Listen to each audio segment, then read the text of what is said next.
Varalakshmi. Doctor బ్రహ్మర్షి పితామహ పత్రిజీ గారికి నా హృదయపూర్వక ఆత్మ ప్రణామాలు. జూలై 19 ఈ మైత్రేయ బుద్ధిని సినిమా రిలీజ్ అవుతుంది. రియల్ స్టోరీ సార్ గారిది. అందరూ తప్పకుండా చూడాలి.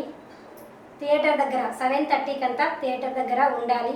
7:45 నుంచి 7:56 వరకు 11 నిమిషాలు ఏకతా ధ్యానం ఉంటుంది. 1,00,000 మందికి పైగా ఆ టైంలో ధ్యానం చేస్తూ ఉంటారు. తప్పకుండా ధ్యానం చేయండి. ఎవరి సిటీలో రెడీగా ఉండండి ధ్యానంకు. ఏకతా ధ్యానంలో అందరూ ఉండాలి. ఎందుకు ఈ సినిమా చూడాలి అని కొంతమందికి డౌట్ రావచ్చు. సినిమా చూస్తే మాకేంటి లాభం అని కొంతమందికి డౌట్ రావచ్చు. సినిమా ద్వారా మనం మన లైఫ్ని ఇప్పుడు ఉన్న స్థాయి నుంచి ఉన్నత స్థాయికి ఎదగడానికి ఒక మంచి గొప్ప అవకాశము. భౌతిక ప్రపంచం నుండి ఆధ్యాత్మిక ప్రపంచం వైపుకు రావడానికి ఒక మంచి అవకాశం ఇది ఇక్కడ ఆంధ్రప్రదేశ్లోనే కాకుండా కర్ణాటక, తమిళనాడు, ఇజ్రాయిల్ దేశంలో కూడా మన పత్రి సార్ గారి సినిమా రిలీజ్ అవుతుంది.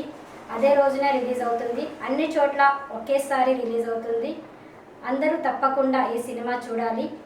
మనం సినిమా చూస్తున్నంతసేపు పక్క వారితో మాటలు లేకుండా ఫోన్ మ్యూట్లో పెట్టుకొని పూర్తి ఏకాగ్రతతో మనం సినిమా స్టార్ట్ అయినప్పటి నుంచి ఎండ్ వరకు ఏకాగ్రతతో మనం సినిమా చూస్తే ప్రతి ఒక్క పాయింట్ని మన లైఫ్లో అప్లై చేసుకోవచ్చు.